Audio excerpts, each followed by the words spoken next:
Anthropology has rewarded not only me but also to other people who had got decent scores in anthropology, and they have got their service as well. Total I have got 316 marks. This is the highest marks in anthropology this year. So I am here to tell you like what worked for me and what will work for you.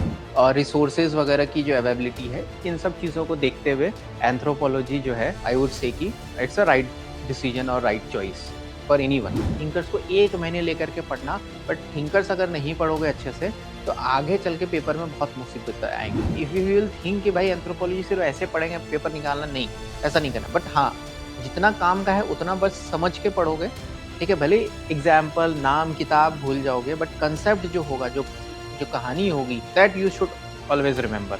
Proper notes आपका जो है priority रहेगा, उससे आपको एक guidance मिलेगा, structure मिलेगा कि मुझे कितना नोट्स बनाना है, क्या क्या इंपॉर्टेंट चीज़ है, क्या क्या मुझे जो है छोड़ना है। For those people who think that I will not put extra effort in this optional, पर ऐसे ही पढ़ेंगे, नोट्स उठा लेंगे, पढ़ लेंगे और मेरा ऑप्शनल कवर हो जाएगा, उनके लिए ये रॉन्ग डिसीजन है।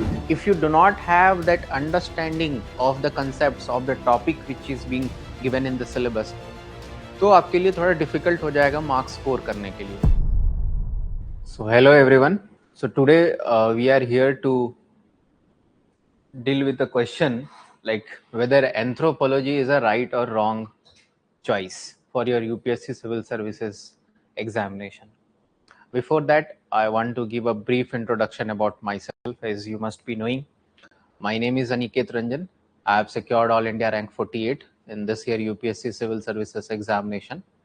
So this was my 4th attempt, and last year I got into Indian Revenue Service, Customs and Indirect Taxes. So my journey with anthropology has been quite a long 4-5 years I have spent with anthropology, and I can tell you that anthropology has rewarded not only me but also to other people who had got decent scores in anthropology, and they have got their service as well. So as you can see, this is my mark in anthropology. So I have got 163 in paper 1 and 153 in paper 2.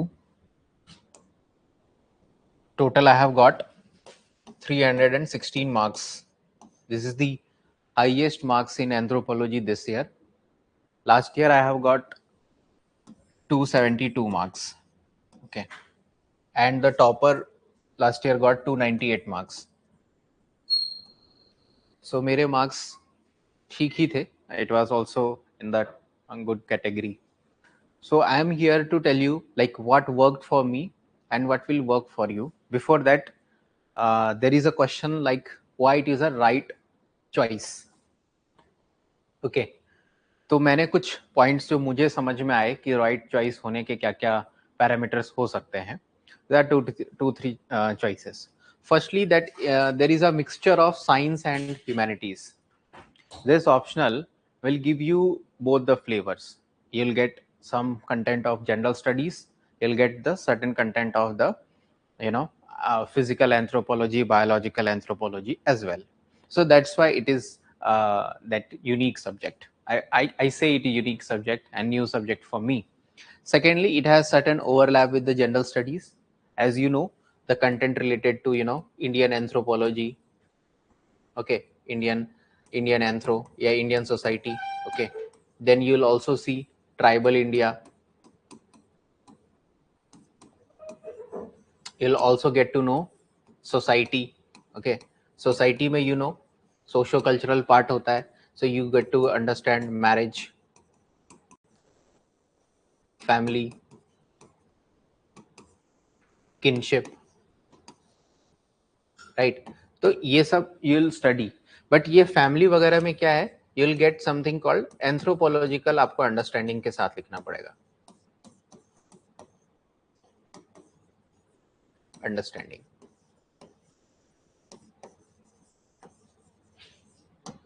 ठीक है, ये है. And the teachers and mentors और resources वगैरह की जो availability है, इन सब चीज़ों को देखते हुए एंथ्रोपोलॉजी जो है आई वुड से कि इट्स अ राइट डिसीजन और राइट चॉइस फॉर एनीवन। तो अगर आपके पास ये है, एंड माइंड दैट कि आप ये मत सोचना कि this is very short optional, आप 3-4 महीने पढ़ोगे आपका ऑप्शनल क्लियर हो जाएगा और बहुत इसका शॉर्ट सिलेबस है। इट शॉर्ट सिलेबस है but comparison to other papers like maths, physics, उन सब पेपर्स के साथ आप कंपेयर करोगे तो ये शॉर्ट सिलेबस है। Because what I can tell you with my experience, now the nature of questions which are being asked by UPSC, you must have gone through the paper of 2024, 23, 25, आप देखोगे questions बड़े tricky पूछ रहे हैं। If you do not have that understanding of the concepts of the topic which is being given in the syllabus, तो आपके लिए थोड़ा डिफिकल्ट हो जाएगा मार्क्स स्कोर करने के लिए। आप अगर बेसिक बस खाली पीवाईक्यूज को देख के आ गए हैं और थोड़ा बहुत आपने पीवाईक्यू बेस्ड आंसर राइटिंग करी है तो थोड़ा सा डिफिकल्ट होगा आपको मार्क्स लेने में। आई होप इतनी सी बात आपको समझ में आ गई कि इन सब मैटर्स को लेकर के अगर आप देखेंगे 4-5 पॉइंट्स अगर हैं तो इसके बेसिस पे आई वुड से कि एंथ्रोपोलॉजी आपके लिए एक अच्छा डिसीजन हो सकता है। Okay, so we are also going to look at the syllabus also. ठीक है, सिलेबस मैं आपको दिखाता हूं। ठीक है, सिलेबस जैसे कि आपके पास है ओपन, अब आप देखो ये सिलेबस ओपन है। ठीक है, I think I am sure अब आप इस पोजीशन पे हो गए कि जहां पे आपने सोचा है कि ऑप्शनल या तो मुझे एंथ्रो लेना है या तो मुझे सोशो लेना है। ऐसा ही किसी का आमतौर पे डिसीजन होता है एंथ्रोपोलॉजी में। और एक बात है जो मैं मिस कर गया, एंथ्रोपोलॉजी ना आपको मोनोटोनिटी जो होती है ना, मोनोटोनस जो होता है ना, मोनोटोनस स्टडी से आपको बचाता है। ठीक है, इसमें नहीं है। Monotonous study is not present in anthro because in anthropology will get different kind of flavours. अब कैसे मैं बताता हूँ। अब ये देखो, ये जो पोर्शन है आपका, ये वाला, ये स्टार्टिंग का पोर्शन है। अब आप सिलेबस देखो, meaning, scope and development of anthropology. अगर आप डेवलपमेंट ऑफ एंथ्रोपोलॉजी का देखोगे, इन 2025 में ही एक क्वेश्चन आया है कि एंथ्रोपोलॉजी कैसे 19th सेंचुरी में जो है बायोलॉजिकल और एक कल्चरल, ऐसा क्वेश्चन आया था, डेवलप कैसे हुआ है। तो आप सिलेबस से देखोगे कि ये डेवलपमेंट हुआ है एंथ्रोपोलॉजी का, कैसे हुआ है। आप पढ़ोगे एंथ्रोपोलॉजी में विलेज को लिटिल रिपब्लिक्स कहा गया था। क्यों? कॉलोनियल मास्टर्स थे, they have tried to tell that कि आप इंडियंस हो, आपको कुछ नहीं आता है, you people are good for nothing. So पहले जो है ये क्या होती थी, anthropology of India. Okay, they वे are understanding Indian society through anthropology with the colonial lens, with the colonial interest. But after, when you must be aware of, there are 4 phases in anthropology. ठीक है, जब LP विद्यार्थी आए, anthropological society of India वगैरह का formation हुआ है ना, एंथ्रोपोलॉजिकल जो कोलकाता वगैरह में, तब फिर से क्या हुआ, इंडियन एंथ्रोपोलॉजी हो गया। Then we started to study anthropology from Indian perspective. LP Vidyarthi, MN Srinivas, Andre Beteille, तो ये सारे लोग जो है आने लग गए और वो इंडियन पर्सपेक्टिव से, इंडियन थॉट प्रोसेस से उसको देखने लग गए। तो whenever you will study this concept ना, कि पहले जो आपके जीएस घुरे थे, है ना, डीएन मजुमदार वगैरह हो गए, तो they were the product of the Britishers, है ना, कॉलोनियल थिंकर्स। तो उनके भी जो भी स्टडी होंगे, even though they are studying Indian context, तो थोड़ा बहुत कहीं ना कहीं उनकी ही स्टडी का इसमें इन्फ्लुएंस रहेगा। तो ये सारे चीजों को आप समझोगे तो आपको इसमें और ज्यादा इंटरेस्टिंग चीज रहेगा। And anthropology is all about human beings. इंसान के बारे में आपको जो पढ़ना है, सोसाइटी है उसकी, उसके बारे में, लैंग्वेज हो गया, everything about the human being, उसके इवोल्यूशन की बात हो गई। सो ये हम इसमें रखते हैं कि meaning, scope, development, relationship with other discipline, social science, behaviour science, ये सब। आप पीवाईक्यूज अगर खोल के देखोगे तो यू विल गेट क्वेश्चंस, यहाँ से आता ही आता है। ठीक है, अभी साइकोलॉजी पे भी पूछता है। और ये कोर ब्रांचेस हैं एंथ्रोपोलॉजी के। इसको किसने दिया था? फ्रांस बोस ने दिया था। He is known as the father of anthropology. ठीक है, Franz Boas has divided anthropology, ये social, biological, archaeological, linguistic anthropology. अब यही एंथ्रोपोलॉजी को हम ब्रॉड में पढ़ेंगे यहाँ पे। आप देखो यहाँ पे, ठीक है, अब ये हो गया। अब ये जो 1.4 है, human evolution and emergence of man, biological and cultural factor in human evolution. आपको पता है कि हमारा इवोल्यूशन जो है इस बायोकल्चरल डिटरमाइंड है।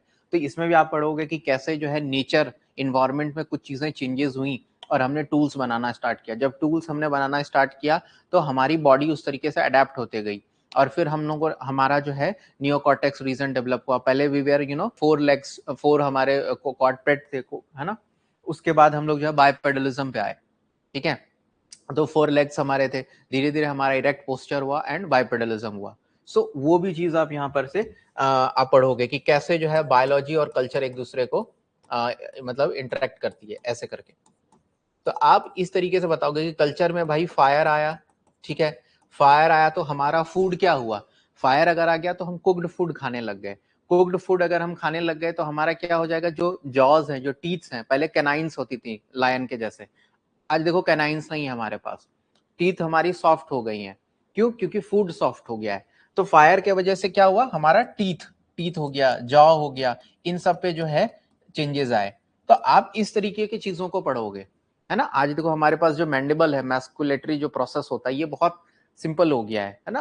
हार्ड फूड नहीं खा पाएंगे क्योंकि फूड सॉफ्ट हो गया है ना। सेकेंड चीज और क्या, कि पहले हमारी हार्मोन्स जो एंजाइम्स होती थी बहुत एक्टिव होती थी, कि वायरस बैक्टीरिया वो सारा कुछ हम लोग खाते थे, ठीक है। आज जो है कुछ अगर लोग ऐसा नॉर्मल एबनॉर्मल चीज खा लेंगे तो फूड पॉइजनिंग हो जाएगी, तो वो भी एक इम्पैक्ट है। तो हमारी इम्यून सिस्टम भी थोड़ी वीक हो गई है, तो उसके प्लस एंड नेगेटिव दोनों चीज हैं। तो वो सब भी आप यहाँ पे पढ़ते हो, ये हिमालय एंड फिर थ्योरीज वगैरह पढ़ोगे।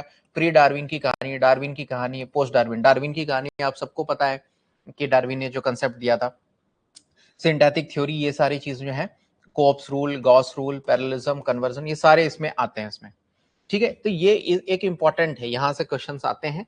फिर characteristics of primate, early trend primate के बिहेवियर, है ना। अभी जैन गोडेल का आप लोगों ने नाम सुना होगा, है ना। शी वाज, है ना, प्राइमेटोलॉजिस्ट, है ना। बॉम्बे नेशनल पार्क तंजानिया में वो रहती थी और चिंपैंजी वगैरह का जो है बिहेवियर को लर्न करती थी। तो ये सारा चीज यहाँ पे है। And this is very important, ये फाइलोजेनेटिक स्टेटस, है ना। अगर किसी ने अक्षत जैन सर की बुक देखी होगी तो वैसे उन्होंने डायग्राम बनाया है ऐसे करके, है ना। मैं थोड़ा भूल गया हूँ। यहाँ से आप देखो ऑस्ट्रेलोपिथिकस से स्टार्ट होता है, ठीक है, ऐसे करके ऑस्ट्रेलोपिथिकस आ गया, यहाँ पे होमो हैबिलस आ गया, ठीक है। फिर यहाँ से इरेक्टस आ गया, ठीक है। एक ब्रांच आपका यहाँ पे जो है नियांडरथल्स में चला गया, ठीक है। यहाँ पे होमोसेपियंस का आ गया, ऐसे करके ये फाइलोजेनेटिक स्टेटस हो गया कि ऑस्ट्रेलोपिथिकस थे हमारे एंसेस्टर्स। इसी बार ऑस्ट्रेलोपिथिकस पे सवाल आया, ऑस्टियोडेंटोक्रेटिक वाला कल्चर, ऑस्टियोडोंटोक्रेटिक 10 मार्कर का ऐसा कुछ करके है सवाल, ठीक है।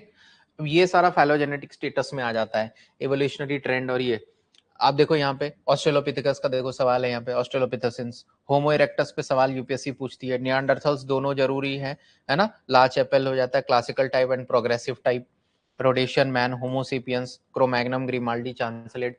तो दिस इज इंपॉर्टेंट, ठीक है। अब देखो यहाँ पे ये वाला जो पोर्शन है, ये वाला जो पोर्शन आ जाता है, ये हालांकि ये तो आप साइंस एंड टेक में भी पढ़ते हो, द सेल, डीएनए, है ना, स्ट्रक्चर, ये प्रोटीन सिंथेसिस, आमतौर पे इस पे सवाल बहुत कम आ रहे हैं। बट आप साइंस एंड टेक भी जीएस के साथ पढ़ोगे तो वहां से भी आपको समझ में आ जाएगा। बट ये जो है 1.8, है ना, 1.8 यहाँ का, ठीक है। ये वर्ल्ड हो क्या हो गया, वर्ल्ड आर्कियोलॉजी, वर्ल्ड आर्कियो है ये, ठीक है। ये इसमें आप पढ़ोगे, ठीक है। ये यूपीएससी हर बार पूछती है, ये डेटिंग वगैरह पे आया था, relative absolute dating, chronometric dating पूछ लिया, ठीक है। Palaeolithic, mesolithic, neolithic, chalcolithic, copper, iron age. कुछ नहीं इसमें होता है, थोड़ा सा मगअप करना होता है, क्योंकि सारे जो एरियाज होते हैं वो आपको मगअप करना होता है। टूल टेक्नोलॉजी आपको पढ़ना पड़ेगा। पहले जो है लोग पैलियोलिथिक एज में कैसे टूल बनाते होंगे, है ना, कोर टूल्स को लिया एंड चिसल एंड हैमर वाला हुआ, टूल को लिया, एक टूल को दूसरे टूल से मार दिया और कुछ बना दिया। तो ऐसे करके आप डायग्राम्स बनाओगे कि एक्स वगैरह बनाए जाते थे, ऐसे ऐसे ऐसे कुछ कुछ करके, ये सब स्क्रैपर्स वगैरह सब ऐसा ऐसा बना दोगे। ये सब टूल्स बनाने होते हैं। तो ये पैलियोलिथिक है। मेसोलिथिक जैसे और डेवलपमेंट हुआ ह्यूमन ब्रेन का, छोटे छोटे टूल्स बनाने लगे, ब्लेड्स वगैरह, मेसोलिथिक वगैरह में माइक्रोलिथ्स टूल्स वगैरह, ब्लेड वगैरह बनाने लग गए होंगे, छोटे छोटे टूल्स हो गए। हैफ्टिंग वगैरह करने लग गया होगा, ऐसे कुछ लकड़ी का कुछ ले लिया, इस पे कुछ हैफ्ट करके बना लिया, ऐसा ऐसा करके कुछ भी, ये न्यूलिथिक वगैरह में हो जाता है, ठीक है। ये सारा चीज है। चैल्कोलिथिक आपको पता है, इंडस वैली सिविलाइजेशन पढ़ते हैं, ठीक है। Copper, bronze age and iron age है। ये जो वर्ल्ड का चल रहा है, ये सेम चीज अगर आप देखोगे यहाँ पे, देखो यहाँ पे, हाँ, ये जो वर्ल्ड का वो चल रहा था, ये कंटिन्यू यहाँ पे आता है, ये 1.1 से 1.3 वाला, है ना। प्री हिस्ट्रिक, पैलियोलिथिक, मेसोलिथिक, ये सारा पेपर 2 में एंथ्रोपोलॉजिकल। ये Ramapithecus, Sivapithecus, Narmada man, very important है ना। इथनो आर्कियोलॉजी में इसमें कल्चरल एंड सर्वाइवल्स पैरेलल्स बहुत इंपॉर्टेंट है ये सारी चीजें, ठीक है। ये कंटिन्यू होता है। तो हम जो है world archaeology and Indian archaeology we study together, but make sure that you have to mug up lot of places, you have to have the maps, ठीक है। मैप्स वगैरह में आपको बहुत सारी चीजें, टूल टेक्नोलॉजी, ठीक है, टूल के तरीके जो है सबको आपको करना पड़ेगा। आप you can also go through the Akshat Jain sir का बुक, वहां पे भी आप कर सकते हैं, ठीक है। आपको ये समझ में आ गया कि आपको मैं नॉर्मली आपको लगभग बता रहा हूं, ठीक है। हाँ, अब ये देखो, ये जो है, ये देखो कल्चर है, कैरेक्टरिस्टिक्स ऑफ कल्चर, है ना। फिर उसके बाद इथनोसेंट्रिज्म, कल्चर रिलेटिविज्म, ये सवाल हर बार यूपीएससी पूछती है। इथनोसेंट्रिज्म के ऊपर आप पढ़ोगे। इथनोसेंट्रिज्म मतलब क्या, you are keeping your culture at the centre and then you looking at the society. Suppose you are a person who is vegetarian, but किसी दूसरे को देख रहे हो नॉन वेज खा रहा है, तो तुम अपने हिसाब से सोचोगे कि यार ये तो बहुत गलत चीज कर रहा है, जानवर को मार रहा है, या सो मेनी थिंग्स है आपका, क्योंकि आपका खुद का बायस है, खुद का प्रेजुडाइज है। तो वैसे कल्चर में भी होता है कि दूसरे को मैं अपने लेंस से देखूंगा, that is called ethnocentrism, that is called bias. Culture relativism मतलब क्या, you look at the culture from their own perspective. नहीं यार, उसकी कुछ मजबूरी होगी, मान के चलो कि कोई वैसे परिस्थिति में ही रहता होगा, कोई कोल्ड कंट्री में रहता है, तो protein is necessary for them, so they need to eat meat, है ना। तो वो सारा चीज को आपको वहां पे देखना पड़ेगा। तो ऐसे वाला है नहीं। अब देखो, कंसेप्ट ऑफ सोसाइटी है, कल्चर है, सोशल इंस्टीट्यूशन है, ये बहुत इंपॉर्टेंट है। सोशल इंस्टीट्यूशन जैसे क्या हुआ, मैरिज, ठीक है, फैमिली, ये सब क्या है, रूल्स बताते हैं आपको। Culture institutions are like rules, कि मैरिज का क्या रूल है। मैरिज का रूल है, किसी किसी सोसाइटी में you have to have monogamy, one person one can marry with one person. But हमारा अगर आप देखोगे, I think L H Morgan, Lewis Henry Morgan जो है, ठीक है, मैं बताऊंगा। एल एच मॉर्गन जो है क्लासिकल इवोल्यूशनिस्ट थे, उन्होंने बोला कि हमारा इवोल्यूशन हुआ है मैरिज का।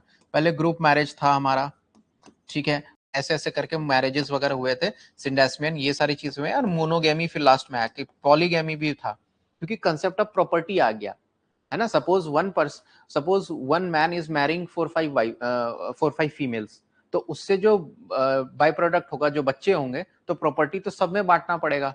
तो कैसे करेंगे भाई, तो उसके हिसाब से फिर मोनोगेमी आई। तो you will understand so many things, society में कैसे कल्चर भी कैसे आपके और सारे बायोलॉजिकल हैबिट्स को भी इन्फ्लुएंस करा है। बायोलॉजिकल हैबिट आपके जो है कल्चरल एक्टिविटी को इन्फ्लुएंस करा है, तो वो सारा चीज आप वहां पे पढ़ोगे। तो that's why it is very unique and interesting subject. इसमें तो पढ़ने में बहुत मजा आता है, पढ़ने में एंथ्रोपोलॉजी को अगर आप ऐसे समझेंगे। आई होप ये सारा चीज आपको समझ में आ रहा होगा। एंड अब देखो, ये जो यहाँ से स्टार्ट हो रहा है ना, ये मैंने आपको ये बताया नहीं, ये 2.1 से जो स्टार्ट हो रहा है, ये सोशियो कल्चरल एंथ्रोपोलॉजी है पेपर 1 का, क्योंकि ये देखो पेपर 1 ही चल रहा है हमारा, ठीक है, पेपर 1 चल रहा है। तो 2.1 से लेकर 2.2 जो है, ये सोशियो कल्चरल एंथ्रोपोलॉजी है। अब देखो यहाँ पर से प्रॉपर एंथ्रोपोलॉजी ये, ठीक है। अब देखो मैरिज है, मैरिज में definition, universality, laws of marriage, endogamy, exogamy, सारा आप पढ़ोगे। टाइप्स ऑफ मैरिजेस बहुत अच्छा है, इसमें एग्जांपल्स याद करने होते हैं। मैरिज रेगुलेशन, प्रेफरेंशियल, प्रोस्क्रिप्टिव, ये प्रोस्क्रिप्टिव है, प्रिस्क्रिप्टिव है, मैरिज पेमेंट्स है, ब्राइड वेल्थ है ना, डाउरी है।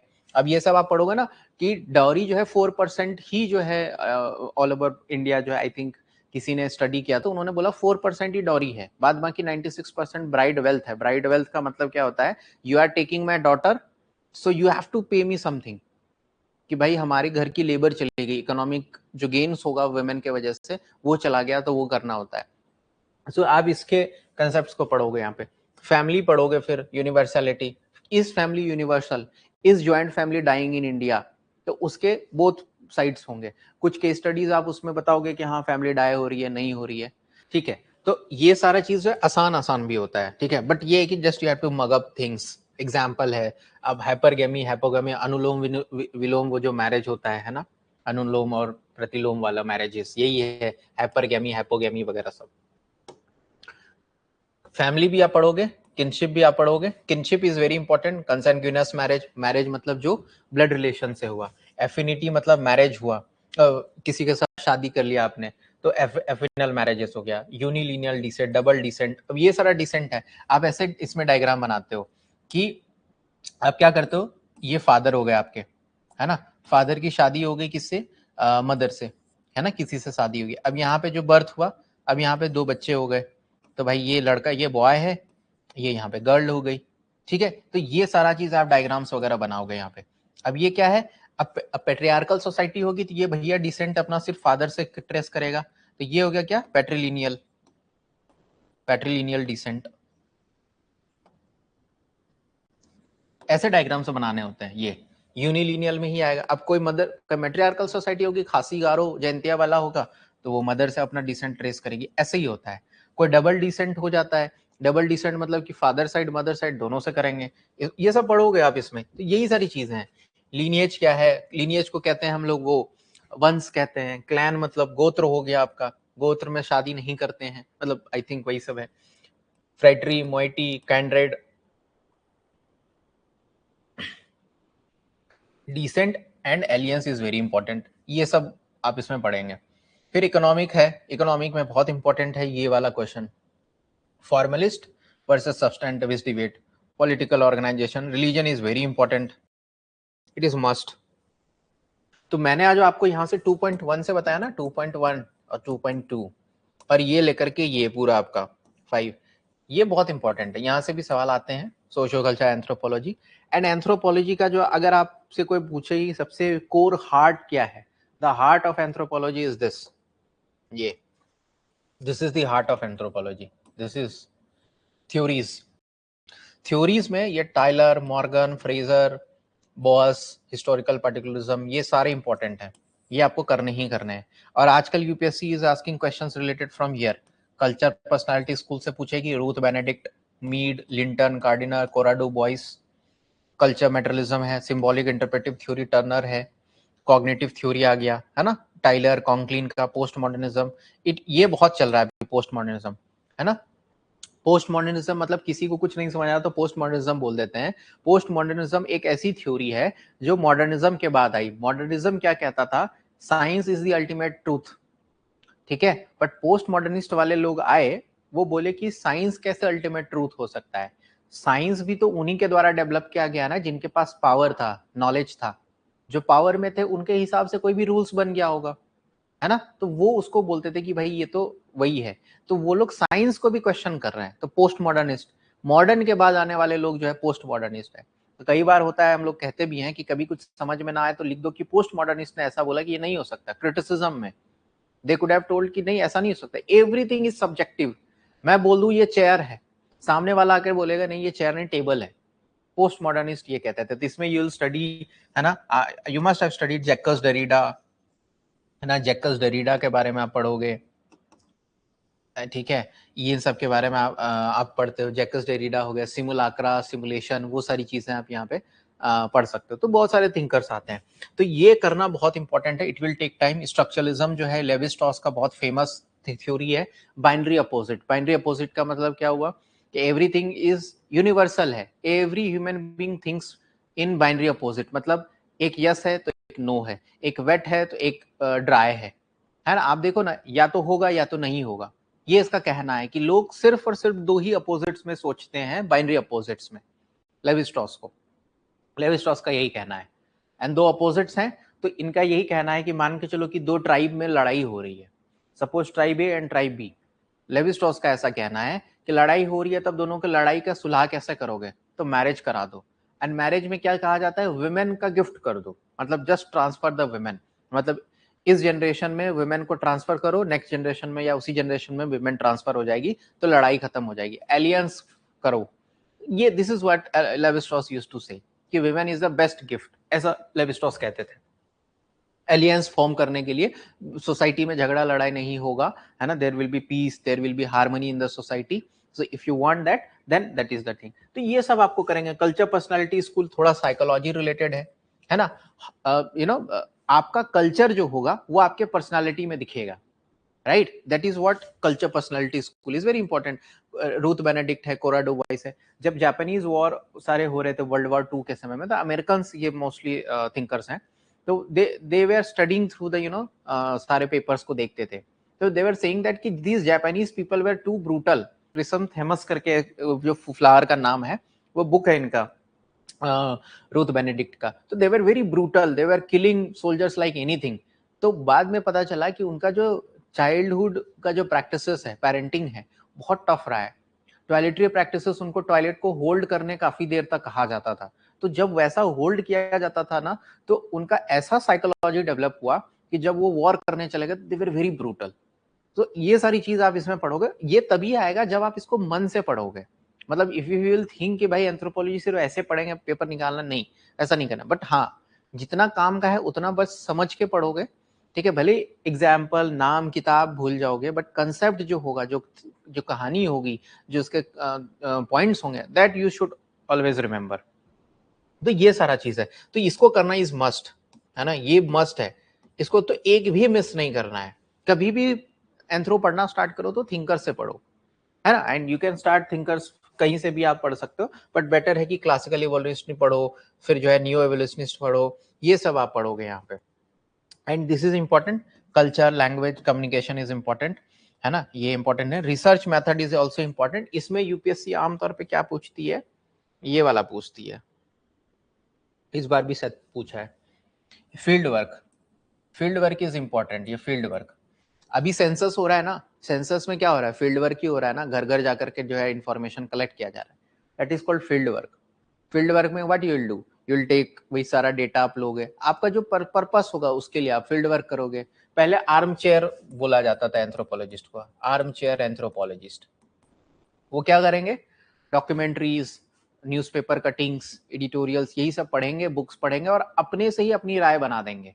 अब ये क्या होगा, अपने से अपनी राय अगर बना रहे हो तो पक्का आपका आपका कल्चर का जो है बायस होगा, you will be ethnocentric in nature, that is called इथनोसेंट्रिज्म।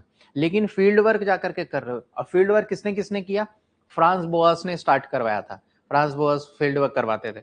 Then Malinowski आया, ट्रॉब्रियंड आइलैंड गया वो, ठीक है, पैसिफिक और वेस्टर्न पैसिफिक आर्गोनॉट्स करके जो है उन्होंने बुक लिखी। ट्रॉब्रियंड आइलैंड गए, वो 4-5 साल वहां रहे, उनकी लैंग्वेज सीखी। आप जाओगे अगर किसी सोसाइटी में तो कल्चरल बैरियर होगा, वो आपको एंट्री नहीं करने देंगे tribe. You will go there, you will have some of the informer there, informer से जाके मिलोगे, उनकी लैंग्वेज सीखोगे, उनकी कल्चर सीखोगे, उनके मतलब आप जो है मैरिज कस्टम सीखोगे, उनके डूज एंड डोंट सीखोगे, तब जाकर के they will try to tell you कि भाई ऐसे ऐसे चीजें हैं। तो वो फील्ड वर्क कहा जाता है। It will also help you in administration, it will make you कि रियलाइज कि हाँ उनका क्या पर्सपेक्टिव होगा। एडमिनिस्ट्रेशन, कल को आप सिविल सर्वेंट बनोगे, है ना, फील्ड पोस्टिंग होगी, तो you will use this things कि फील्ड वर्क कर सकते हैं यहाँ पे ऐसा समझ में आएगा, ठीक है। तो ये सारा चीज होता है। एंड ये जो पार्ट है यहाँ पे 9.1 से लेके, ठीक है, 9.1 से लेके 12 तक जो आएगा ये फिजिकल एंथ्रोपोलॉजी है। अब देखो इसमें क्या है, आपने अब बचपन में कभी बायोलॉजी में पढ़ा होगा, पेडिग्री एनालिसिस, वो सारा चीज जो है कि किसी को बीमारी है, मतलब जेनेटिक डिजीजेस वगैरह के ऊपर हम पढ़ाई करते हैं कि जेनेटिक प्रिंसिपल्स है ना, पेडिग्री एनालिसिस हो गया, ट्विन स्टडी हो गया, फॉस्टर चाइल्ड हो गया, को twin method, cytogenetic methods, chromosomal karyotyping, ये सारे हैं। वी नो 23 पेयर्स क्रोमोसोम के हमारे पास हैं, है ना, 23 पेयर्स के क्रोमोसोम है। तो अब ये सारा उसी के ऊपर है। अब किसी में ट्राइजोमी हो गया, अब मान के चलो कि भाई एक मदर से आ रहा है क्रोमोसोम, ठीक है, सपोज एक क्रोमोसोम जो है ये हमें मदर से, ये फादर से आ रहा है, एक हमें मदर से आ रहा है, ठीक है, 21st क्रोमोसोम नंबर है, और एक एक्स्ट्रा आ गया हमें कहीं, ये एक्स्ट्रा आ गया, तो ये प्रॉब्लम होता है। ये प्रॉब्लम कैसे होगा, सपोज ये है, इसमें टोटल बहुत सारे क्रोमोसोम्स हैं, तो ये हमें ऐसे आना चाहिए था, ठीक है, जब जब सेल डिवीजन होगा तो अलग अलग होना चाहिए था, लेकिन इसमें इसमें ही सारे आ गए ऐसे करके, देखो, ठीक है, और ये मदर साइड से आ रहा है, ठीक है, ये मदर साइड से आया, तो ये दोनों तीनों मिलकर के अब ऐसे ऐसे होते हैं ट्राइजोमी। ये डिजीजेस वगैरह होंगे ट्राइजोमी, किसी के पास टोटल कितने हो जाएंगे क्रोमोसोम पे, तो आप देखो 46 नहीं 47 क्रोमोसोम्स हो जाएंगे, 23 इंटू 2 करोगे, ठीक है। सो ये सारा चीज आप इसमें पढ़ोगे कि ये सारा चीज आपको यहाँ पे देखना होता है, ठीक है। मेंडेलियन जेनेटिक्स है, वही है, 1 यूनिट 1 फैक्टर। उन्होंने पाइसम से टाइवम जो पीस के ऊपर स्टडी की थी, टॉल है, कोई जो है ड्वार्फ है, तो कैसे कैसे करेंगे, ये ऐसे करते हैं ना, टी है, टी करते हैं, ये सब आई होप अगर आपने किसी ने किया होगा तो एक टी हो गया, ठीक है। तो अब ये टी ऐसे चेक करते हैं हम लोग, ठीक है। अब देखो यहाँ पे ये दोनों क्या है, ये टॉल आएगा और ये दोनों क्या आ जाएगा, ये आ जाएगा डॉर्फ। आई होप ये सारा चीज तो आपको पता, यही सब इसमें पढ़ाई करना है। मैं जेनेटिक पॉलीमॉर्फिज्म है, Mendelian population, Hardy Weinberg law, ठीक है। ये सारा जो है ह्यूमन के ऊपर है ये सारा, ठीक है। ये सारा चीज है, क्रोमोसोम्स है, ये देखो स्ट्रक्चर एब्रेशंस वगैरह के ऊपर बातें हैं, ठीक है। Racism very favourite topic UPSC का, है ना। इस रेस से वैलिड कंसेप्ट, रेस जो आजकल है ना, मोंगलाइड, निग्रिटो, है ना, क्या ये एक्चुअल में है? ये कॉलोनियल कंस्ट्रक्ट है। क्यों कॉलोनियल कंस्ट्रक्ट है? अफ्रीकन्स को बोल देंगे नेग्रॉइड्स हैं, इस बोल के क्या करेंगे, तुम्हारा ब्रेन बहुत खराब है, you people are just made, you have been created only to work for us, you are slave, so those kind of nature आप यहाँ पे पढ़ोगे कि उनका बेसिस है। रेस काइंड ऑफ कुछ नहीं होता है, ठीक है। रेसिज्म जो है ना, उसी से रेसिज्म बिल्ड होता है कि आप किसी को जो है प्रिजुडाइसेस हैं, है ना, you have your self interest. आज अफ्रीका की कंडीशन देखो, it's just because of these things. जो कॉलोनियल मास्टर्स थे वो कहीं ना कहीं एंथ्रोपोलॉजी का भी यूज करते थे और बोलते थे कि you people are from these race. Negroids को बोलते थे कि इनके पास ब्रेन ही छोटा है। और आप पढ़ोगे इरावती कर्वे के बारे में, तो Irawati Karve is Indian was an Indian anthropologist. तो Irawati Karve went to Germany, वहां पे यूजेन फिशर थे, he was an I think physical anthropology में थे, वो बायोलॉजिस्ट थे। तो यूजेन फिशर ने बोला कि नेग्रिटोस के ब्रेन को स्टडी करो और करके बताओ कि इनका ब्रेन जो है बहुत छोटा साइज का है, जिसके वजह से इनको जिंदा नहीं रहना चाहिए। जिंदा नहीं रहना चाहिए तो इनको रिप्रोडक्शन मत करने देना, क्योंकि इनका पॉपुलेशन बढ़ जाएगा तो सारे जो है बेकार लोग जो है दुनिया में पैदा हो जाएंगे। बट इरावती कर्वे ने उस चीज को जो है डिनाई किया, फ्यूटाइल उसको बताया कि नहीं, ऐसा कोई बात नहीं है, every human being is equally good, सबका एक ही ब्रेन होता है, वो सारी चीजें। आप वैसा सब चीज पढ़ोगे, ये देखो तभी आएगा जब आप होलिस्टिकली पेपर को पढ़ोगे। यहाँ से आपने इरावती कर्वे को ये किया, तो आप इरावती कर्वे के बारे में जब पढ़ोगे तो पढ़ोगे वहां पे कि that's how she has proved those things. तो वो सब माइंडसेट था वहां पे, ठीक है। अब ये सब सिंपल है ना। ये कंसेप्ट ऑफ इकोलॉजिकल कैसे, ये आप जब कल्चर मेटलिज्म पढ़ोगे इसमें, है ना, ये वाला कल्चर मेटलिज्म वाला, तो यही सेम चीज आपको इसमें पढ़ना है। इपिडेमोलॉजी, अभी कोविड वगैरह पे क्वेश्चन है तो उसी पे आया था यूपीएससी का, ग्रोथ वगैरह, तो ये सारा चीज इसी में है आपका, ठीक है। ये पेपर 2 है, ये एप्लीकेशन वाला पार्ट है। देखो इस बार इस पे सवाल आया था फॉरेंसिक एंथ्रोपोलॉजी पे, ठीक है। क्यों फॉरेंसिक पे आया था? एयर इंडिया क्रैश हुआ था, याद होगा, एयर इंडिया का जो क्रैश हुआ था, इसके बेसिस पे ये सवाल आया था। इस बार 2025 में ये सवाल आ गया था। कई बार डिफेंस पे आता है ना। एंथ्रोपोलॉजी, इसी में आप सोमेटोटाइप पढ़ोगे, है ना, मेसोमॉर्फ हो गया, एक्टोमॉर्फ हो गया, है ना, वो सारी चीज है इसमें। एंड पैटर्निटी डायग्नोसिस कैसे करेंगे, जेनेटिक काउंसलिंग है, यूजेनिक्स है। यूजेनिक्स का मतलब यही है कि जो ब्राइट ब्रेन्स है, जो इंटेलेक्चुअल ब्रेन्स है, उसी को आप इजाजत दें रिप्रोडक्शन करने का, बाद बाकी किसी को रिप्रोडक्शन करने का इजाजत ना दें। तो ये सारी चीजें तो गलत है ना, सेरोजेनेटिक्स एंड एवरीथिंग। तो ये है पेपर 2 का, ये तो मैंने आपको बता दिया था, ये वाली बात है, ठीक है। अब यहाँ से की जो demographic profile of India it is very important. Ethnic भी है, लिंग्विस्टिक भी है, इंडियन पॉपुलेशन के ऊपर बताना है आपको फैक्टर्स। इस बार सवाल भी आया है इसके ऊपर। ये किसने किसने किया है? एसएस सरकार ने किया है, ठीक है, सरकार ने किया है, ठीक है। रिस्ले का क्लासिफिकेशन कई बार पूछता है। आपको कुछ नहीं करना, इंडिया का मैप बताना है और उसमें सबको बताना है। ये देखो, वर्ना आश्रम पता है आपको, पुरुषार्थ, धर्म, अर्थ, काम, मोक्ष। कर्म के बारे में है ना, ऋण के बारे में पितृ ऋण, गुरु ऋण, है ना, रीबर्थ। आप इसमें ऐसे डायग्राम बनाते हैं, आई थिंक हम लोग जहां तक करते हैं। यहाँ धर्म के हिसाब से चलना होता है। यहाँ पे ब्रह्मचर्या है, ठीक है, गृहस्थ आश्रम है, उसके बाद जो है वानप्रस्थ है, सन्यास है, ठीक है। ये सारा चीज जो एक जगह से दूसरी जगह पे आप जाते हो ऐसे करके, ठीक है। ये अब सन्यास के बाद अगर आपने सारा काम धर्म के हिसाब से किया है तो आपका क्या हो जाएगा? मोक्ष हो जाएगा, ठीक है। अदरवाइज आप रीबर्थ में जाओगे ऐसे करके, रीबर्थ। ये सारा चीज आप इसमें डायग्राम बनाते हो, ये सारी चीजें करते हो, ठीक है, तो this is what all about Karma. Simple question है, ये इंपॉर्टेंट है कास्ट सिस्टम इन इंडिया। देखो इसमें dominant caste, caste mobility, future of caste system, jajmani system, है ना, ये theories of origin, tribe caste continuum. Tribe caste continuum is very important. पहले जो है ट्राइब अलग होते थे, कास्ट अलग होते थे, फिर ट्राइब कास्ट कंटिन्यूम होने लग गया कि कुछ ट्राइब जो है आइसोलेटेड होंगे, कुछ ट्राइब यहाँ पे होंगे और कास्ट यहाँ पे होगा, बट कुछ ट्राइब यहाँ पे होंगे। जैसे कि आप यहाँ पे गोंड्स को देखो, है ना, मुंडास को देखो, संथाल को देखो, इनके पास क्या है, कुछ फीचर ट्राइब का भी मिलेगा और कुछ फीचर आपको कास्ट का भी मिलेगा, तो ये बीच में आ गए। बट कुछ ट्राइब जो है जैसे सेंटिनलीज आपको देखो, है ना, जारावाज हो गया, जो एकदम एक्सट्रीम आइसोलेटेड ही है, और कुछ कास्ट जो है एकदम आपको जो है एक्सट्रीम में मिलेंगे, अलग अलग होंगे। हालांकि कास्ट जो है हमेशा इंटरेक्ट करते रहते हैं, तो वही ट्राइब कास्ट कंटिन्यूम है, उसी के बारे में आपको पढ़ना होगा कि ट्राइब कास्ट कंटिन्यूम की वजह से किसको कितना फायदा है, कितना नुकसान है। अगर आप कंसेप्चुअली समझेंगे कि ट्राइब्स को ही आमतौर पे ज्यादा तक नुकसान है, क्योंकि what they have done now, these tribes जो है now they have adopted the culture of the society, specially जो कास्ट बेस्ड सोसाइटी है उसके सिस्टम्स को उन्होंने अडॉप्ट कर लिया। मैरिजेस उन्हीं के हिसाब से करते हैं, डाउरी करते हैं।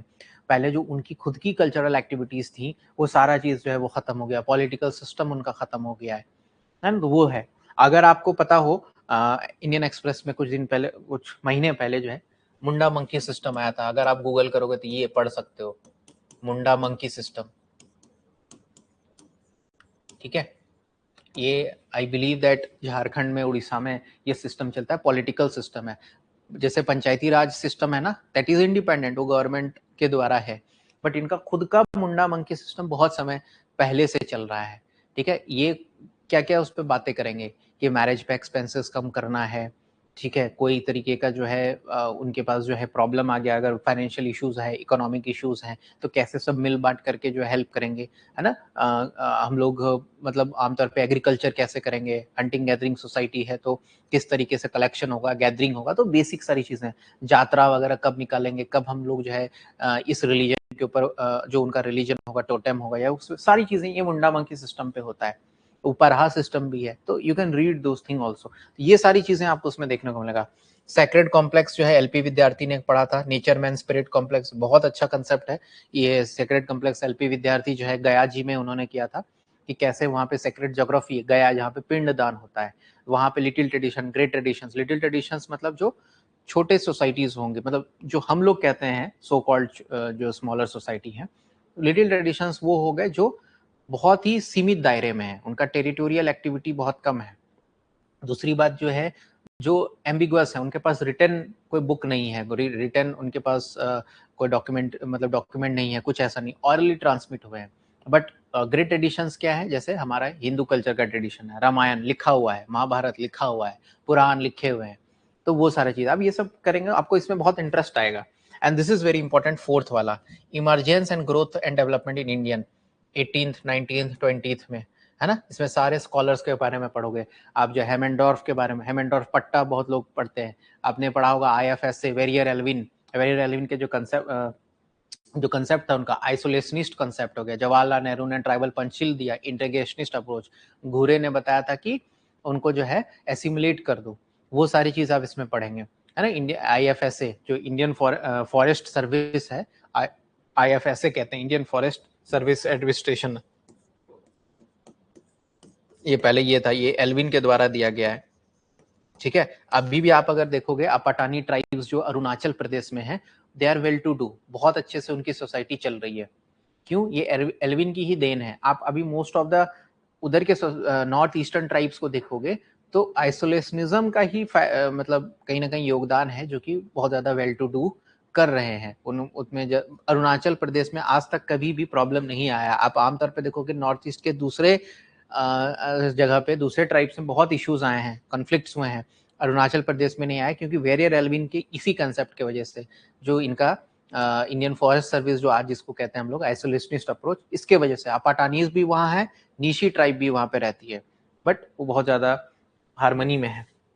इंडियन विलेजेस के ऊपर पढ़ना है आपको, है ना। इंडियन विलेजेस का सिग्निफिकेंस है, ये सारा है, इंटरकास्ट रिलीजन, डोमिनेंट कास्ट, ये सारी चीज आप यहाँ पे पढ़ोगे। और फिर यहाँ से 6.1 6.2 और ये सारा जो है आप यहाँ पे देखोगे 7 पॉइंट तक, आई थिंक यहाँ ठीक है, ट्राइबल सोसाइटीज, इसमें सारा ट्राइबल इंडिया के ऊपर आपको पढ़ना है, ठीक है, इनका हेल्थ, इनका एजुकेशन, ये सारा चीज है। और एनजीओ वगैरह सब जो बेसिक आप पढ़ते हो GS2 में भी पढ़ोगे, उसका यहाँ पे कहीं ना कहीं होगा, impact of Hinduism, Christianity, Buddhism on tribal society, वो सब आप तो बेसिक सा है, पढ़ लोगे।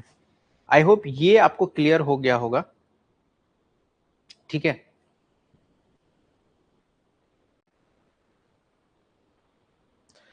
ठीक है, ये आई थिंक आपको क्लियर हो गया होगा कि पेपर 1 एंड पेपर 2 में आपको जो है जनरली क्या पढ़ना है, थोड़ी बहुत आपको आइडिया हो गया होगा, आई गेस आपको इतना ही करना है, ठीक है। अब मैं आपको एक चीज ये और बता देता हूँ, टाइम फॉर कंप्लीशन, ठीक है। ये शॉर्ट सिलेबस नहीं है, मैं आपको बता देता हूँ कि 6 to 7 मंथ्स जो है लगेंगे ही लगेंगे आपको, 6 to 7 मंथ्स, 6 to 7 मंथ्स हो जाता है आप विथ क्लास ऑल्सो ना, विथ क्लास ऑल्सो, क्लास मान के चलो आप कहीं पे कोचिंग ले रहे हो तो वो वाली बात है,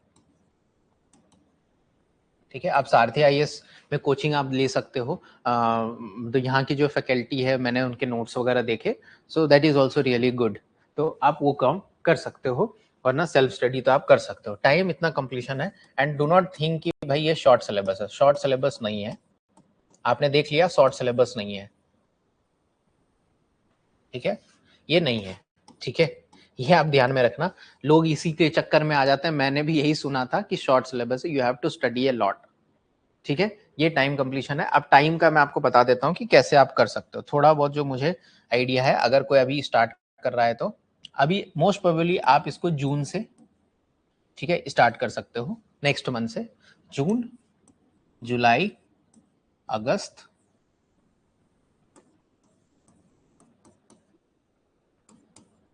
ठीक है।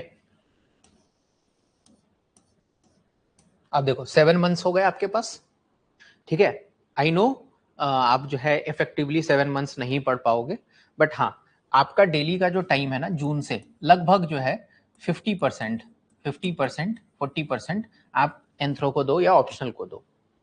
आई वुड सजेस्ट कि हमेशा पेपर 1 से स्टार्ट करना है। कहां से स्टार्ट करना है? स्टार्ट विथ पेपर 1, ठीक है, पेपर 1 से स्टार्ट करना है। और कहां से स्टार्ट करना है? ठीक है, थिंकर से स्टार्ट करना है, थिंकर्स, थिंकर्स, ठीक है। वो जो सेक्शन 6 है उसका, सेक्शन 6, इसमें जितने भी थिंकर्स हैं, 10 के 10 थिंकर्स हैं, वो आप पढ़ोगे, ठीक है। मैं सोर्स बताऊंगा, बस अब पहले आप क्रोनोलॉजी देख लीजिए, ठीक है। ये क्रोनोलॉजी हो गया।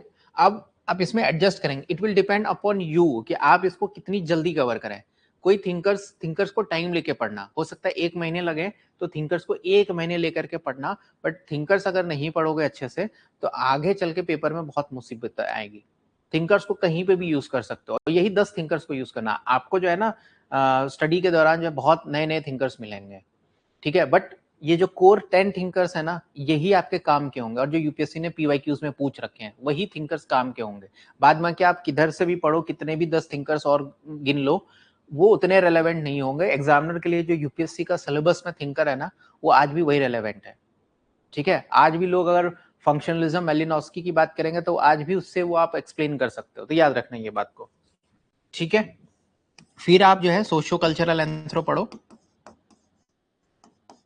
सोशियो कल्चरल, ठीक है। अगर आप थिंकर पढ़ते पढ़ते बोर हो गए हो तो आप यहाँ पे फिजिकल एंथ्रो पढ़ सकते हो, फिजिकल, ठीक है, फिजिकल। तो ये सोशियो कल्चर कहाँ से कहाँ तक हुआ? 2.1 से लेकर के, ठीक है, ये आपका आई थिंक 8 तक हो गया, जो रिसर्च मेथड्स है वहां तक हो गया। फिजिकल आपका जो है 9.1 से लेकर के 12 तक हो गया। और प्लस फिजिकल में ही क्या आ जाता है, वो 1. आई थिंक 4 वाला जो आ जाता है ना, 1.4 प्राइमेट्स और वो सब, ठीक है। 1.5 भी आ गया, ये भी आप यहाँ एडिशनली पढ़ सकते हो। बायोकल्चर, इवोल्यूशन है, डार्विन है, प्री डार्विन है, वो सारी चीज आप यहाँ पे कर सकते हो। फिर उसके बाद अगर आप ये जैसे कंप्लीट कर लोगे, फिर अब आपकी इच्छा है आर्कियोलॉजी पढ़ना चाहते हो तो आर्कियो पढ़ो, बट ये टाइम लेगा and you will forget also, ठीक है। ये आर्कियो पढ़ सकते हो, ठीक है, paper 1 and paper 2 both, paper 1 plus paper 2, ठीक है। नहीं पढ़ना चाहते तो इंडियन एंथ्रो पढ़ना स्टार्ट करो, इंडियन एंथ्रो, ठीक है। और इंडियन एंथ्रो के बाद ट्राइबल एंथ्रो, ठीक है। नहीं तो इंडियन ट्राइबल पढ़ लो, बाद में आर्कियोलॉजी लास्ट में पढ़ लेना, बट मेरा सुझाव ये रहेगा कि आर्कियोलॉजी साथ साथ में पढ़ो। आर्कियोलॉजी में मैं सारा वो पैलियोलिथिक, मेसोलिथिक वो सब भी इंक्लूड कर रहा हूँ, और वो जो हमारे ऑस्ट्रेलोपिथिकस, वो सारी चीजें, होमो हैबिलिस, रोडेसियन मैन, वो सारी चीज मैं उसमें आर्कियोलॉजी में इंक्लूड कर रहा हूँ। और आप देख लो इसमें टोटल आपका जो है 1 2 3 4 5 6, अब 6 हो गए। एक एक महीना अगर सबको भी पढ़ोगे तो ट्राइबल और इंडियन जो है ज्यादा समय लेगा नहीं, पेपर 2 ज्यादा समय लेता नहीं है। तो लास्ट के अगर तुम जो है ये 2 महीने भी पेपर 2 कर रहे हो, बाद में यहाँ पेपर 1 पे फोकस कर रहे हो, तो हो जाएगा। दिसंबर से जनवरी भी जा सकता है। आई होप ये क्रोनोलॉजी आपको समझ में आ गया, क्योंकि मैं आपको फिक्स टाइम नहीं बता दूंगा कि जून के महीने में ही सोशो कल्चरल खत्म हो जाएगा तुम्हारा, बिकॉज सबका अपना अपना स्पीड है, अपना अपना टाइम है। आपके साथ बहुत सारे और भी इश्यूज हो सकते हैं, जीएस को भी मैनेज करना है, क्लासेस भी होंगे, वो कर सकते हैं। अदरवाइज अगर आपको कहीं पे आप क्लास ले रहे हो, सारथी में अगर आप क्लास ले रहे हो, ठीक है, तो आप हमेशा जो है अपने कोचिंग के हिसाब से चलो, कोचिंग के हिसाब से चलो। कोचिंग में जो आप पढ़ोगे, जो आपको पढ़ाया जाएगा, टाइमलाइन होगा, वो करो, उसके हिसाब से आप जो है पीवाईक्यूज को आपको साथ साथ में सॉल्व करना है। अगर कोई कोचिंग ले रहा है तो आपका काम आसान होगा, आप पीवाईक्यूज को सॉल्व करो, सॉल्व पीवाईक्यूज, ठीक है, एंड फिर आप अपने जो है, जो फैकल्टी है, जो टीचर है, उनको आप दिखाओ, ये आपका काम आसान करेगा। ये कर सकते हो। सेल्फ स्टडी का ये क्राइटेरिया है, क्लास का ये क्राइटेरिया है, ठीक है, उसमें कुछ ऊपर नीचे नहीं करना है। और अगर आप क्लास कर रहे हो तो आई डू नॉट थिंक कि आपको जो है किसी स्टैंडर्ड टेक्स्ट बुक की जरूरत होगी, क्योंकि स्टैंडर्ड टेक्स्ट बुक आपको टीचर आमतौर पे कवर कर ही देंगे, है ना। ये बात है। मैं सोर्सेज में आपको बता दूंगा कि क्या क्या कर सकते हैं। अब सोर्सेज की बात सब पूछते हैं तो मैं बता देता हूँ। फिजिकल एंथ्रोपोलॉजी में आप जो है क्रैग, है ना, स्टैनफोर्ड की एक पीडीएफ आती है ना, ये मैं अपने टेलीग्राम चैनल पे बता दूंगा, उसमें भी आप ले सकते हो, ये आप कर सकते हो। नहीं तो कुछ लोग टॉपर्स नोट्स को भी आप देख सकते हो, ठीक है। ये सोशो कल्चरल में मैंने जो किया था मैं आपको बता देता हूँ। मैं सिर्फ टॉपर्स नोट्स को देखा था, ठीक है। अब टॉपर्स नोट्स में भी बता देता हूँ किसमें, ये अपाला मिश्रा मैम जो थी, है ना, अपाला मिश्रा मैम हो गए, ठीक है। उस समय मंदार पटकी सर भी होते थे, बहुत पुराने पुराने हैं, ठीक है। मंदार पटकी हो गए, अक्षत जैन सर की जो बुक, ये सारे टॉपर्स के आप देखोगे ना, मिल जाएगा आपको, ठीक है। नारायण अमित हो गए, लघिमा तिवारी हो गई,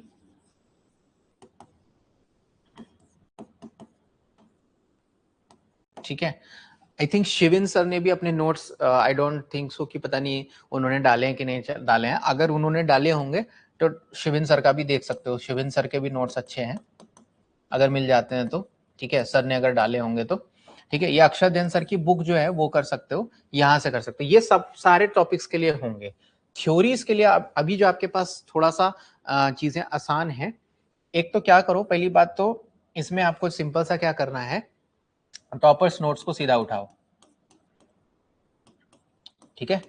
टॉपर्स नोट्स को उठाओ और प्लस पीवाईक्यूज देख लो उस थ्योरीज का, ठीक है। सपोज आप जो है स्ट्रक्चरलिज्म पढ़ रहे हो, स्ट्रक्चरलिज्म पढ़ रहे हो, किसका है, लेवी स्ट्रॉस का है ना, लेवी स्ट्रॉस का है और एडमंड लीच का है, यही है ना, एडमंड लीच है ऐसे करके। इसका कुछ नहीं करना है, सवाल देखो लेवी स्ट्रॉस पे, स्ट्रक्चरलिज्म पे कैसे कैसे आए, ठीक है। अब उसका फॉर्मेट देख लो, उसके बाद क्या करो, एआई है ना, एआई है, एआई में तुम किसी से भी कर सकते हो, जेमिनाई वगैरह से कंसेप्ट सीख लो। मैं जब प्रिपेयर कर रहा था 2022-23 के एंड में आ गया था, तब तक एआई आना स्टार्ट हुआ था और उस समय उतना ज्यादा डेवलप नहीं हुआ था, तो टाइम नहीं था मुझे। उनके बुक्स को देखो, बुक से उसके समरीज को पढ़ो, समझो कि क्या क्या है। पता है, when you will put your effort ना in understanding theories, you will retain for longer period of time. Balinese cock fight मुझे आज भी याद है, बेलिनीज कॉक फाइट थी क्लिफोर्ड गिट्स की, आज भी मुझे याद है कि कैसे कॉक फाइट होती है, उससे कैसे आप इंटरप्रेटिव थ्योरी है उसे इंटरप्रेट कैसे कर सकते हो, सोशल स्ट्रक्चर के बारे में, हायरार्की के बारे में। तो क्योंकि वो मैंने खुद से एफर्ट लगा लगा के पढ़ाई की थी। अदर क्लास में अगर पढ़ रहे हो, टीचर आपको पढ़ा रहा है, सारथी में पढ़ रहे हो, तो आप यहाँ से ये सारा चीज कर सकते हो। थ्योरीज का ये मैंने प्रोसेस फॉलो किया था, ये थोड़ा लगेगा रिडंडेंट है, बट टॉपर्स नोट्स, पीवाईक्यूज को देखा, थीम्स को देखा, कैसे स्ट्रक्चर है, स्ट्रक्चर वगैरह टॉपर्स के टेस्ट कॉपीज भी देखना है, आंसर्स कॉपीज भी देखना है, वहां से भी आपको पता चलेगा कि स्ट्रक्चर क्या है, कंटेंट कितना मुझे भरना है, कितना नहीं भरना है। ठीक है, आर्कियोलॉजी के लिए डीके भट्टाचार्य है, इनकी बुक है। ठीक है, ठीक है, और ये जो है इनकी जो है यूट्यूब पे वीडियोस हैं, यूट्यूब वीडियोस आप डालोगे ना आर्कियोलॉजी डीके भट्टाचार्य तो आ जाएगा। इंडियन एंथ्रोपोलॉजी ये नदीम हसनैन है।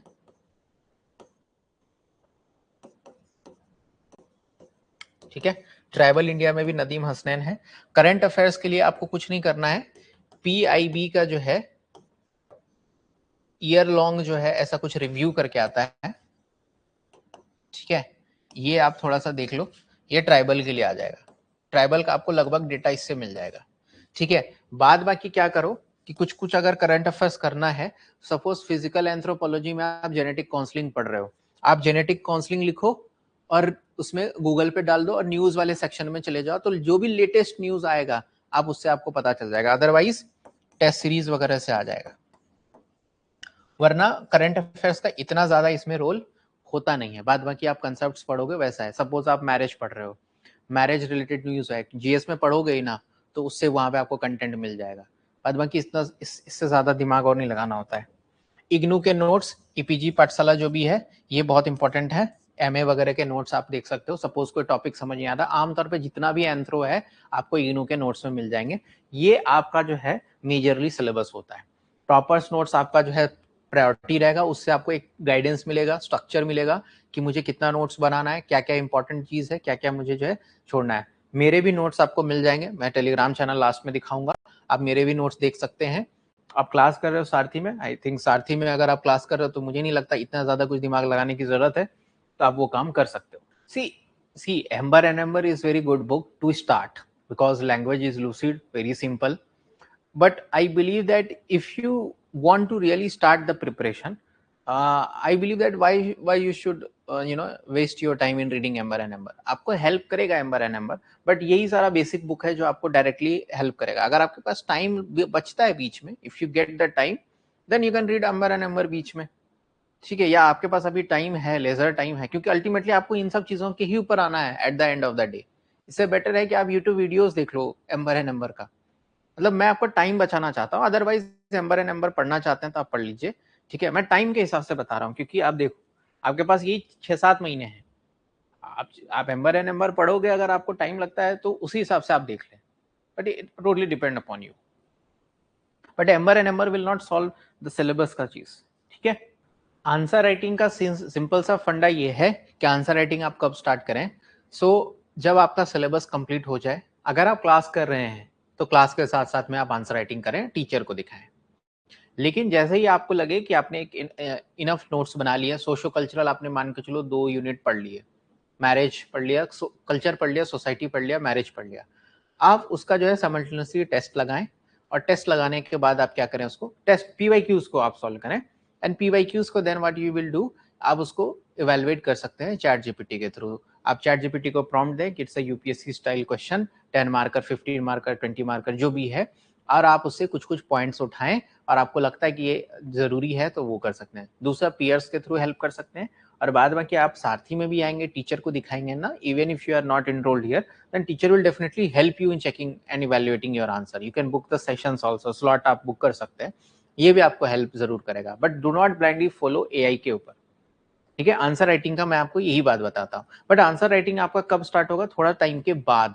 ठीक है, आपको जीएस को भी मैनेज करना है, बहुत सारा चीज आपको मैनेज करना है, तो आई वुड सजेस्ट कि आप जब अगस्त जुलाई के आसपास होंगे तब आप आंसर राइटिंग करें, आपका एक थिंकर वाला चैप्टर खत्म हो जाए, सोशो कल्चरल खत्म हो जाए, तब आप कर सकते हैं।